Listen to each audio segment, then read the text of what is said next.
Le titre de cet enseignement, comme vous l'avez vu dans le groupe, c'est « Bonnes œuvres, salut et récompense ». Alors je l'ai divisé en deux parties. On va d'abord parler des bonnes œuvres et le salut. On va faire un lien entre les deux. Et ensuite, on parlera de la récompense. En fait, dans la quasi-totalité des religions, presque la totalité, c'est que on doit faire des œuvres pour être sauvé. On doit faire de bonnes œuvres pour plaire à Dieu, pour être sauvé. Et je vais prendre l'exemple de deux religions qui sont apparemment très différentes, très éloignées, le catholicisme et l'islam. Mais dans ces deux religions, on retrouve la même chose où pour être sauvé, il faut faire beaucoup d'œuvres. Il faut faire des bonnes œuvres aux nécessiteux, il faut faire des offrandes, des aumônes, il faut faire des prières, des pèlerinages, des jeûnes, des pénitences, etc. Beaucoup de choses pour pouvoir être sauvé. Mais on va voir ce que dit la Bible sur ce sujet. Par rapport à ces religions, la plupart des religions, c'est toujours comme ça, il faut faire plein de choses pour plaire à Dieu et pour être sauvé. Je vais lire un passage dans la Bible, dans la lettre de Paul à Tite, au chapitre 3, des versets 4 à 8. On voit clairement la position de la Bible sur le sujet. Paul écrit « Mais lorsque la bonté de Dieu, notre Sauveur et son amour pour les hommes ont été manifestés, il nous a sauvés, non à cause des œuvres de justice que nous aurions faites, mais selon sa miséricorde, par le baptême de la régénération et le renouvellement du Saint-Esprit, qu'il a répandu sur nous avec abondance par Jésus-Christ notre Sauveur, afin que, justifiés par sa grâce, nous devenions en espérance héritiers de la vie éternelle.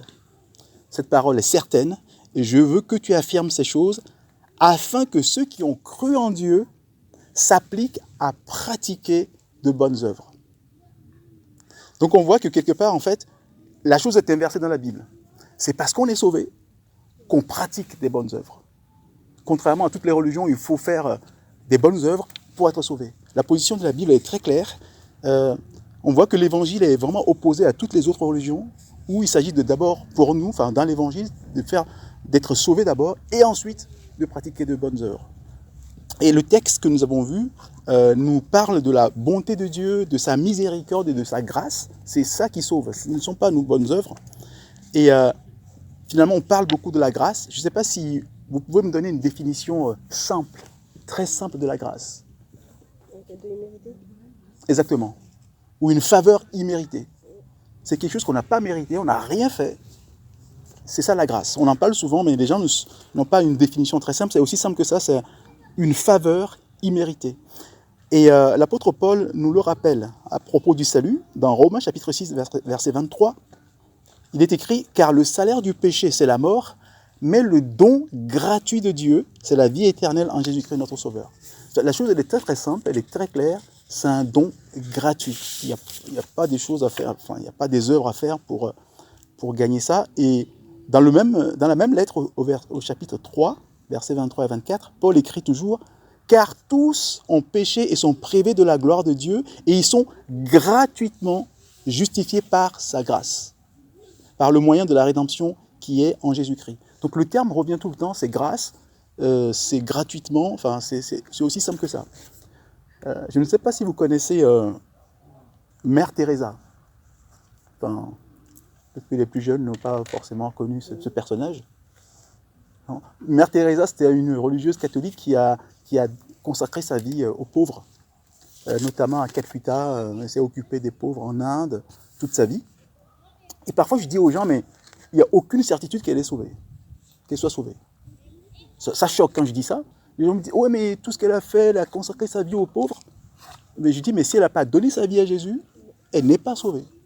Et ça, c'est entre Dieu et elle. Nous, on ne sait pas. C'est pas parce qu'on l'a vu faire plein de bonnes œuvres qu'on peut affirmer qu'elle est sauvée. C'est entre Dieu et elle. Si elle a fait, elle est passée par la repentance, si elle a eu foi en Jésus, elle est sauvée. Mais toutes les bonnes œuvres qu'elle a fait toute sa vie en Inde ne l'ont pas sauvée. Bon, ça choque, mais c'est ce que la Bible nous apprend. En tout cas, il n'y a pas d'ambiguïté là-dessus. Il y a des gens, parfois, ils se glorifient de faire de bonnes œuvres. On dit, oh là là, oui. Mais la Bible nous dit, mais il n'y a pas à se glorifier par rapport à nos bonnes œuvres. Comme quoi, en fait, on est sauvé parce qu'on a fait plein de bonnes œuvres. Et Paul l'écrit aussi aux Éphésiens, chapitre 2, versets 8 à 10, où nous pouvons lire « Car c'est par la grâce que vous êtes sauvés par le moyen de la foi. Et cela ne vient pas de vous. C'est le don de Dieu. » On retrouve les mêmes expressions, don, gratuit, grâce. « Ce n'est point par les œuvres afin que personne ne se glorifie. Car nous sommes son ouvrage, ayant été créés en Jésus-Christ pour de bonnes œuvres, que Dieu a préparées d'avance afin que nous les pratiquions. » En fait, on a été sauvés pour et non par les bonnes œuvres. On est sauvés pour les accomplir ensuite. C'est-à-dire qu'on ne va pas essayer de plaire à Dieu en faisant plein de bonnes choses, plein de bonnes œuvres. Ce n'est pas pour ça que Dieu nous a aimés en fait. Dieu nous a aimés alors que nous étions des personnes peu aimables. Au moment où Dieu nous a aimés, ce n'est pas parce qu'on avait fait de bonnes œuvres, c'est ce que nous lisons dans Romains 5, verset 8. Il est écrit « Mais Dieu prouve son amour envers nous en ce que lorsque nous étions encore pécheurs, Christ est mort pour nous. » Christ n'est pas mort parce qu'on était des gens super. On était encore pécheurs et Dieu prouve son amour pour des pécheurs en faisant mourir son Fils. Voilà. Donc ce n'est pas nos œuvres qui plaisent à Dieu pour qu'il nous sauve. La Bible est vraiment claire là-dessus. Et ce verset que tout le monde connaît, parfois les gens résument la Bible dans ce verset. À votre avis, c'est lequel? Jean 3,16. Dieu a tant aimé le monde qu'il a donné son Fils unique afin que quiconque croit en lui ne périsse point, mais qu'il ait la vie éternelle. Quand Dieu a donné son Fils, ce n'est pas parce que le monde était aimable. Et pourtant, il a tant aimé le monde qu'il a donné son Fils. Mais alors qu'on était encore des pécheurs. Donc voilà, il ne s'agit pas de faire des œuvres pour lui plaire, pour qu'il nous sauve. Non, il le fait avant, parce qu'il nous aime, même si on n'est pas aimable. Et la chose, elle est très claire. Alors donc la question qu'on peut se poser, mais si ce n'est pas par les bonnes œuvres, que faut-il faire pour être sauvé? Bon, je ne vais pas revenir sur notre enseignement sur le salut. Un jour, on reviendra dessus, mais je vais simplement résumer les points principaux concernant le salut. C'est que ce que nous avions dit quand on avait parlé vraiment du salut en détail, c'est que nous sommes sauvés parce que nous avons besoin d'être libérés de nos péchés, des liens du péché. Ça, c'est la première chose que fait le salut. Ça nous libère aussi, ça nous évite aussi le jugement. Ça nous évite surtout la géhenne, la honte éternelle.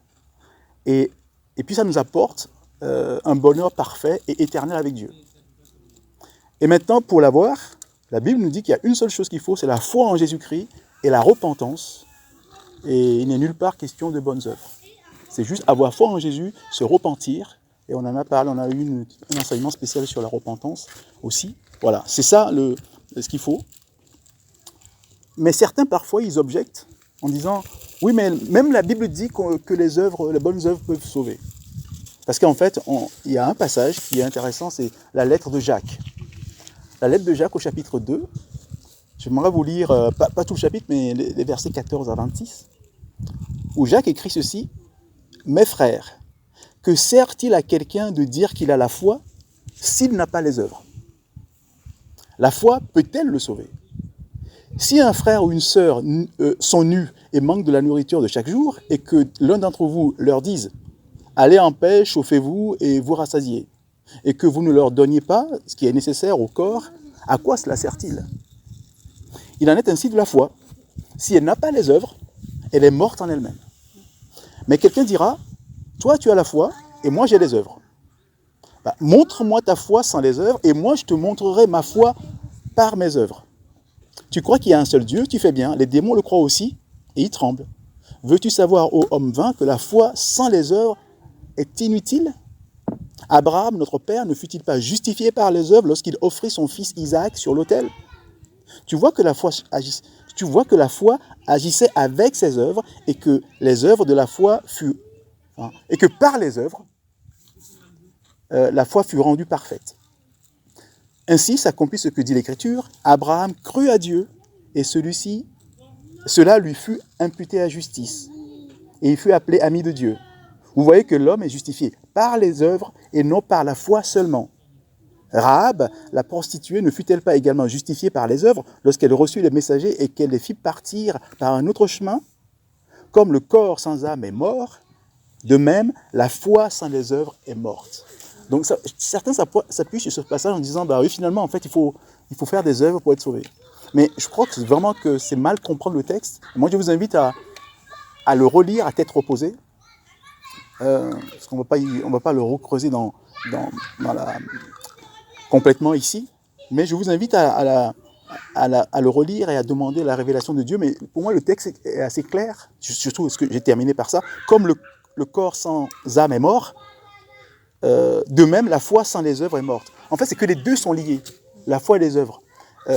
En fait, comment on peut dire, les œuvres, quelque part, c'est la manifestation de la foi. C'est parce que j'ai la foi que je fais des œuvres. Et donc, si je ne fais pas d'œuvres, quelque part, ça veut dire que je n'ai pas la foi.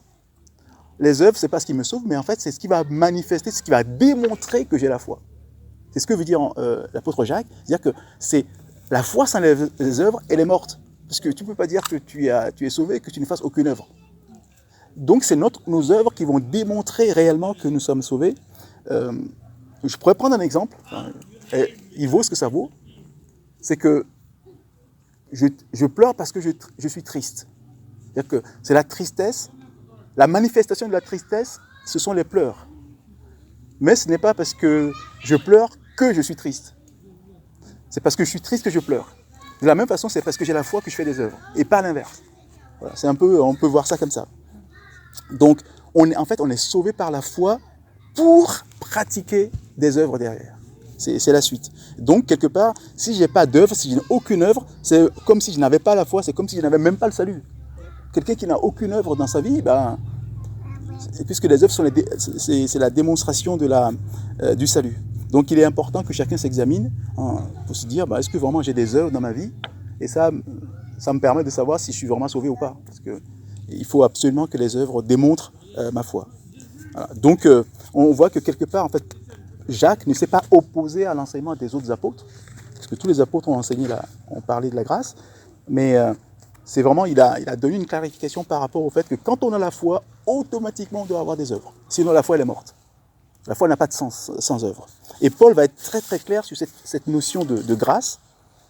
Dans Romains chapitre 11 verset 6, il écrit « Or si c'est par grâce, ce n'est plus par les œuvres. » Autrement, la grâce n'est plus une grâce. Et c'est par les œuvres, si c'est par les œuvres, ce n'est plus une grâce. Autrement, l'œuvre n'est plus une œuvre. Voilà. Donc les choses sont totalement opposées. C'est l'œuvre ou la grâce, mais pas les deux. Donc clairement, on est sauvé par grâce, et ensuite on pratique des œuvres, mais ce n'est pas parce qu'on fait des œuvres qu'on est sauvé. Et Paul va insister là-dessus, toujours à la lettre, dans cette lettre qu'il a écrite à Tite, au chapitre 2, versets 11 à 14, il rappelle, car la grâce de Dieu, donc il insiste sur la grâce, car la grâce de Dieu, source de salut pour tous les hommes, a été manifestée. Elle nous enseigne à renoncer à l'impiété et aux convoitises mondaines et à vivre selon le siècle présent, selon la sagesse, la justice et la piété, en attendant la bienheureuse espérance et la manifestation de la gloire du grand Dieu et de notre Sauveur Jésus-Christ, qui s'est donné lui-même pour nous, afin de nous racheter de toute iniquité et de se faire un peuple qui lui appartienne, purifié par lui et zélé pour les bonnes œuvres. C'est-à-dire qu'une fois qu'on est sauvé, on est zélé pour faire des bonnes œuvres. On a envie de faire des bonnes œuvres. Et ceci dit, pourquoi on le fait? Justement parce qu'on veut rendre grâce à Dieu. C'est parce qu'on a été sauvé, qu'on a reçu ce don merveilleux, qu'on se dit, maintenant je veux servir Dieu, je vais faire des œuvres ensuite. C'est dans ce sens-là que ça va. C'est-à-dire que quand on a vraiment pris conscience, quand on a réalisé la bonté de Dieu, sa miséricorde et la grâce qu'il nous a faite, quand on a réalisé le prix du salut, ce que le Seigneur a subi, l'humiliation de Jésus, les souffrances, on a eu aussi un enseignement sur le prix du salut, on a vu comment Jésus a été le grand prix qu'il a payé à travers la souffrance et l'humiliation pour nous. Quand on a réalisé ça, quand on a réalisé qu'on est délivré des liens du péché, qu'on est délivré du jugement, qu'on est délivré de la géhenne éternelle, et qu'on attend avec espérance un bonheur parfait avec Dieu, on n'a qu'une envie, c'est de le servir. C'est là, à ce moment-là qu'on commence à faire des œuvres. parce qu'on a réalisé ce cadeau merveilleux, on a envie de le servir, on a envie de faire des bonnes œuvres, on a envie de lui plaire. Alors, maintenant, j'aimerais aborder la notion de récompense. Parce qu'on peut se dire, ouais, mais il n'y a pas de notion de récompense. La grâce, quand on a la grâce, c'est pas parce qu'on a fait quelque chose qu'on est récompensé. Donc, comment peut-on parler de récompense? C'est étrange comme notion de récompense vis-à-vis de la grâce. Et pourtant, lisons 2 Corinthiens chapitre 5, verset 10, où il est écrit « Car il nous faut tous comparaître devant le tribunal de Christ, afin que chacun reçoive selon le bien ou le mal qu'il aura fait étant dans son corps. » Ça, il est question des disciples. Hein. Les disciples passeront tous devant le tribunal de Christ. Alors, on peut dire, oui, mais il y a peut-être une contradiction parce que la Bible dit que ceux qui sont sauvés ne passeront pas en jugement. D'accord, je vous rappelle ce passage. Parce qu'on sait de toute façon que tout le monde, la Bible dit que les gens, Jésus jugera toute personne à la fin des temps. Dans Romains chapitre 2 verset 16, il est écrit « C'est ce qui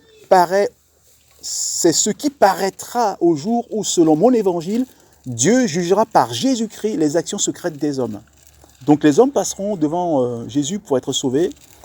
Et pourtant, Jésus dit dans Jean 5, 24, « En vérité, je vous le dis, celui qui écoute ma parole et qui croit à celui qui m'a envoyé a la vie éternelle et ne vient point en jugement. Mais il est passé de la mort à la vie. » Donc les disciples ne viendront pas en jugement.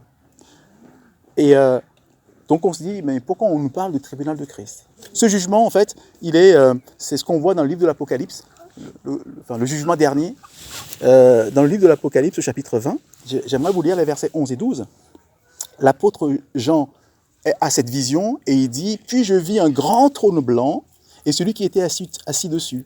La terre et le ciel s'enfuirent devant sa face et il ne fut plus trouvé de place pour eux. Et je vis les morts, les grands et les petits, qui se tenaient devant le trône. Des livres furent ouverts et un autre livre fut ouvert, celui qui est le livre de vie. Et les morts furent jugés selon leurs œuvres, d'après ce qui était écrit dans ces livres. » Donc en fait, ici, il est uniquement question des impies. Celui qui est sauvé, il ne passera pas en jugement. C'est Jésus qui l'a dit, il ne peut pas mentir. Il ne vient pas en jugement, il a la vie éternelle, il est passé de la mort à la vie, il ne passera pas en jugement. Donc il n'y a que les impies, ceux qui n'ont pas reçu la vie éternelle, ceux qui n'ont pas cru en Jésus, ceux qui ne sont pas soumis à Dieu, qui n'ont pas cru au sacrifice de Jésus, eux, ils passeront en jugement, devant le grand trône blanc. Donc il est question d'Apocalypse 20. Mais Dieu étant juste, Dieu est juste, et donc il doit rétribuer de façon juste même ses enfants. Il y a des disciples qui se décarcassent pour Dieu, et d'autres qui ne font pas grand-chose. Mais Dieu est par nature juste. Il ne peut pas récompenser tout le monde de la même façon. Donc il est obligé de récompenser avec justice. D'où la notion de récompense. Et ces récompenses seront données devant le tribunal de Christ, justement. Ce qu'on appelle le tribunal de Christ, c'est là où les disciples vont passer devant Jésus et il va rétribuer chacun selon ce qu'il aura fait une fois qu'il a été sauvé, une fois qu'il aura été sauvé. Et la Bible nous dit qu'en fait, il y aura des disciples qui n'auront pas de récompense. Il y a des disciples qui auront des récompenses et d'autres pas. Et la Bible dit clairement, je vais vous lire la première lettre de Paul aux Corinthiens, chapitre 3, versets 10 à 15. Paul écrit « Selon la grâce de Dieu qui m'a été donnée, j'ai posé le fondement, comme un sage architecte, et un autre bâtit dessus. Mais que chacun prenne garde à la manière dont il bâtit dessus. Car personne ne peut poser un autre fondement que celui qui a été posé, savoir Jésus-Christ. Or, si quelqu'un bâtit sur ce fondement avec de l'or, de l'argent, des pierres précieuses, du bois, du foin, du chaume, l'œuvre de chacun sera manifestée. Car le jour la fera connaître, parce qu'elle se révélera dans le feu, et le feu éprouvera ce que l'œuvre de chacun, ce qu'est l'œuvre de chacun. Si l'œuvre bâtie par quelqu'un sur le fondement subsiste, il recevra une récompense. Si l'œuvre de quelqu'un est consumée, il perdra sa récompense. Pour lui, il sera sauvé, mais comme au travers du feu. C'est-à-dire qu'en fait, ce n'est pas le salut qui est remis en cause. La personne sera sauvée quand même, mais sans récompense parce qu'elle n'aura fait aucune œuvre. Tout simplement. Parce que Dieu va rétribuer les gens. Ceux qui ont fait des œuvres, ils vont recevoir une récompense. Ceux qui n'en ont pas n'auront pas de récompense. Mais le salut n'est pas en question ici. C'est la récompense. Donc, vraiment, ne soyons pas de ceux qui perdront leur récompense à la fin. Ne soyons pas de ceux à qui on retirera la mine parce qu'ils ne l'auront pas fait fructifier. La mine, c'est cette parabole que je vais vous rappeler, la parabole des mines que Jésus va distribuer, qu'il nous distribue déjà, pour les faire fructifier. Vous trouvez cette parabole dans l'Évangile selon Luc, au chapitre 19. Et vraiment là, on comprend la notion de récompense par le Seigneur. Versets 11 à 26, on va lire ceci. Ils écoutaient ces choses et Jésus ajouta une parabole parce qu'il était près de Jérusalem et qu'on croyait qu'à l'instant, le royaume de Dieu allait paraître. Il dit donc, un homme de haute naissance s'en alla dans un pays lointain pour se faire investir de l'autorité royale et revenir ensuite. Il appela 10 de ses serviteurs, il leur donna 10 mines et leur dit, faites-les valoir jusqu'à ce que je revienne. Mais ses concitoyens le haïssaient et ils envoyèrent une ambassade après lui pour dire « Nous ne voulons pas que cet homme règne sur nous ». Lorsqu'il fut de retour, après avoir été investi de l'autorité royale, il fit appeler auprès de lui les serviteurs auxquels il avait donné l'argent afin de connaître comment chacun l'avait fait valoir. Le premier vint et dit « Seigneur, ta mine a rapporté 10 mines. »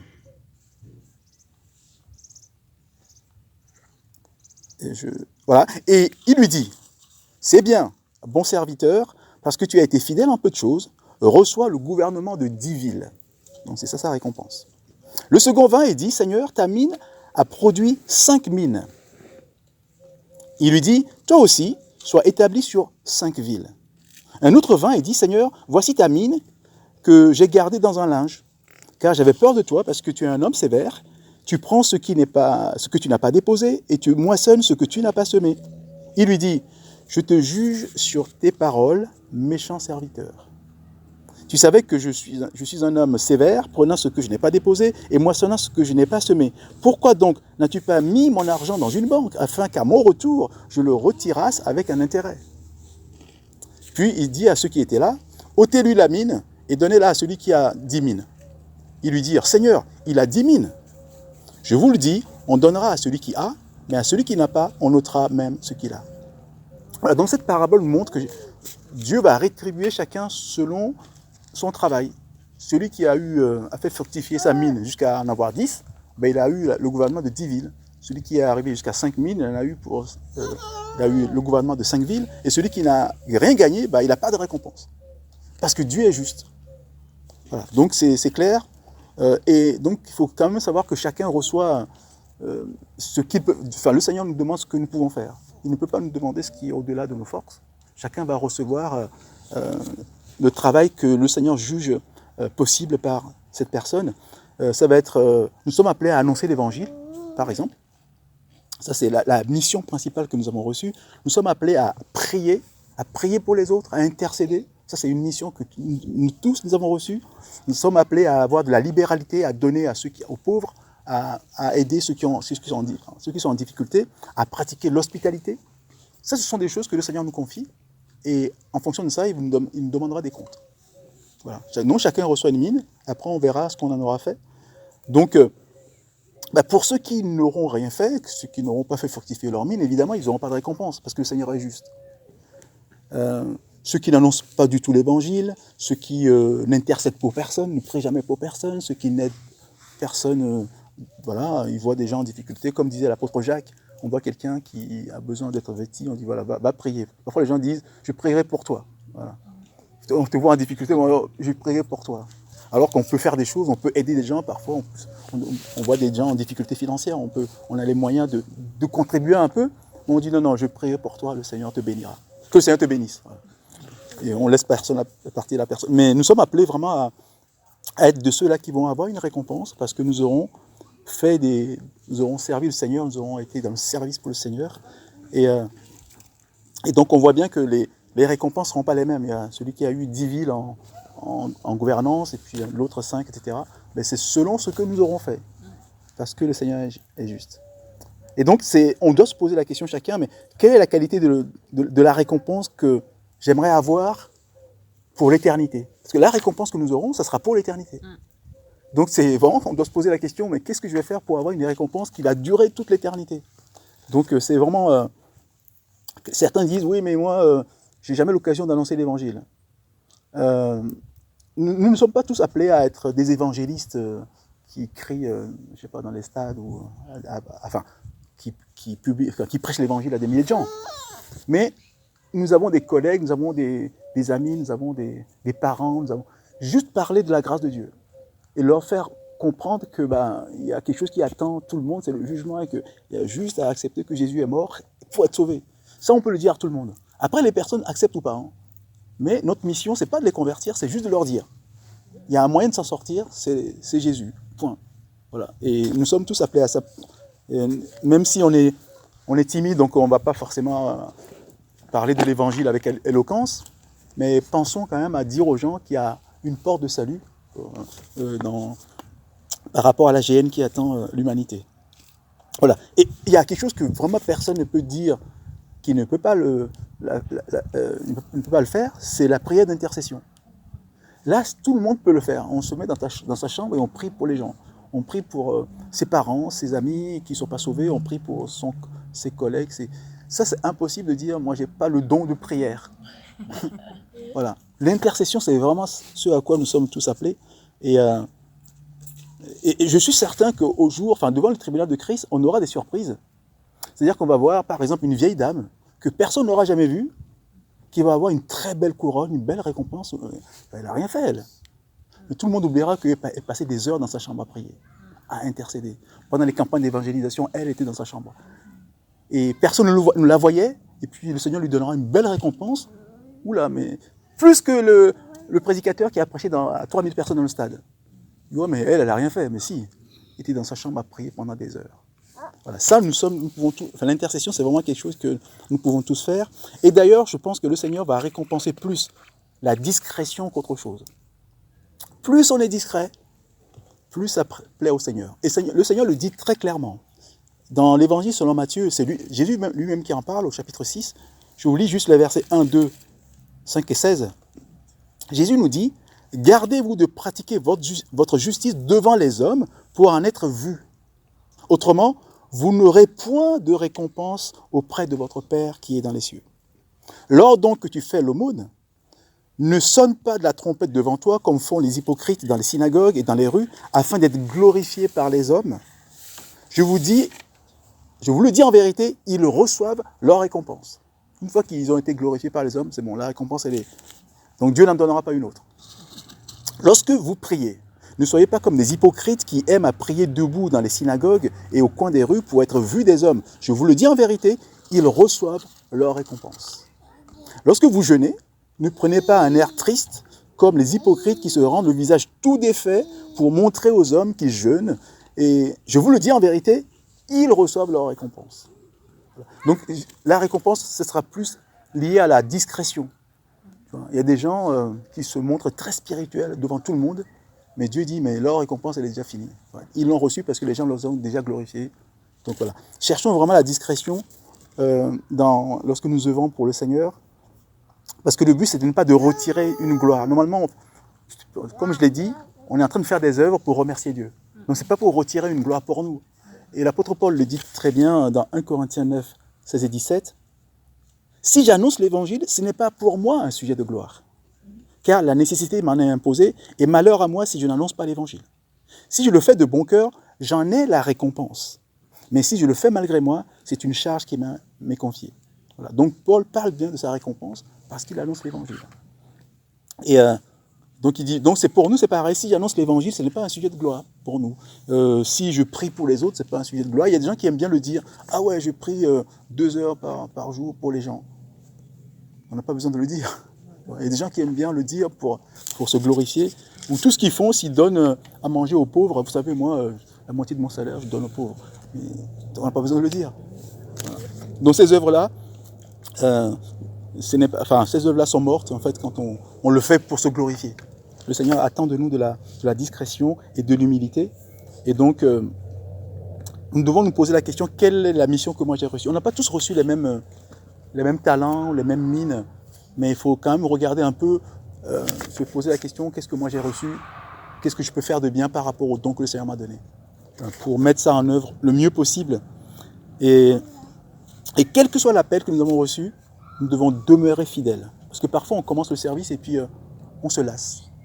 Et le Seigneur attend de nous de la persévérance.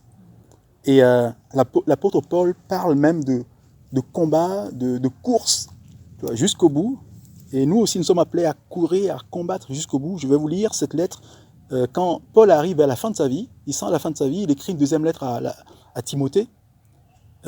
Et au chapitre 4, versets 7 et 8, il lui écrit ceci: « J'ai combattu le bon combat et j'ai achevé la course. J'ai gardé la foi, désormais la couronne de justice m'est réservée. Le Seigneur, le juste juge, me la donnera dans ce jour-là, et non seulement à moi, mais encore à ceux qui auront aimé son avènement. » Voilà. Donc chacun de nous désirons cette couronne que le Seigneur nous prépare à l'avance. Et je poserai une question, mais c'est quoi l'intérêt de la couronne? Est-ce qu'on travaille pour Dieu pour avoir la couronne pour nous glorifier? Ou pourquoi devons-nous chercher vraiment à travailler de plus en plus pour Dieu pour avoir une belle couronne? Nous savons que nous travaillons par reconnaissance. Parce que Dieu nous a déjà tout donné, nous a donné le salut. Et donc on lui exprime notre reconnaissance pour ses bienfaits pour nous. Et j'aime bien cette question de David dans le psaume 116, verset 12. « Comment rendrai-je à l'Éternel tous ses bienfaits envers moi ?» C'est la question que nous devons tous nous poser. Dieu nous a tellement comblés de grâce et de bienfaits qu'on doit se poser la question, déjà travailler pour lui, faire des œuvres pour lui, et aussi le louer. Comme on l'a fait tout à l'heure, c'est louer le Seigneur pour tous ses bienfaits pour nous. Et toujours, c'est David qui dit aussi dans le verset 29, dans le psaume 29, versets 1 et 2, « Fils de Dieu, rendez à l'Éternel gloire et honneur. Rendez à l'Éternel gloire pour son nom. Prosternez-vous devant l'Éternel avec des ornements sacrés. » Et j'aimerais parler de ces ornements sacrés, c'est-à-dire qu'en fait, pour aller louer le Seigneur, il est bon d'avoir de beaux ornements, parce qu'on va lui rendre gloire. Donc on va avoir des ornements, une couronne, une belle couronne, pour lui présenter. Et c'est ce que nous voyons dans la révélation que l'apôtre Jean a eue dans le livre de l'Apocalypse. On voit des êtres qui louent Dieu, et il y a 24 vieillards ou 24 anciens qui louent Dieu. Et qu'est-ce qui est écrit? Donc Apocalypse chapitre 4, versets 10 et 11. « Les 24 vieillards se prosternent devant celui qui est assis sur le trône, et ils adorent celui qui vit au siècle des siècles, et ils jettent leur couronne devant le trône en disant, « Tu es digne, notre Seigneur et notre Dieu, de recevoir la gloire et l'honneur et la puissance, car tu as tout créé, tu as créé toutes choses, et c'est par ta volonté qu'elles existent et qu'elles ont été créées. » Donc on voit que ces anciens, ils jettent leur couronne devant le trône, pour montrer vraiment leur reconnaissance et rendre toute la gloire à Dieu. Et la question que nous pouvons nous poser aussi chacun aujourd'hui, c'est quelle couronne vais-je jeter demain devant le trône de Dieu? Il faut que j'obtienne une belle couronne dans le but de le louer. Ce n'est pas pour ma gloire que je cherche cette couronne, c'est avoir la plus belle couronne possible dont je vais me servir comme ornement pour le louer, et ceci pour toute l'éternité. C'est pour ça qu'il est bon de chercher à avoir une belle couronne, toujours dans le sens de glorifier Dieu et pour l'adorer. Et voilà. Donc je vais conclure tout ça avec l'invitation des apôtres. Comment les apôtres nous ont invités, notamment à annoncer l'évangile avec zèle. Et ils nous ont aussi invités à persévérer dans la prière d'intercession, à pratiquer la libéralité, c'est-à-dire la générosité envers ceux qui sont en difficulté, à pratiquer vraiment abondamment les bonnes œuvres, et surtout à être fidèles dans ce que nous faisons, pour Dieu. Ceci afin d'obtenir la plus belle récompense possible pour glorifier notre Sauveur bien-aimé Jésus-Christ. C'est ça l'objectif. C'est que je veux obtenir une belle récompense, la plus belle couronne possible, dont je vais me servir pendant toute l'éternité pour le glorifier. Voilà. Que Dieu soit béni. Amen.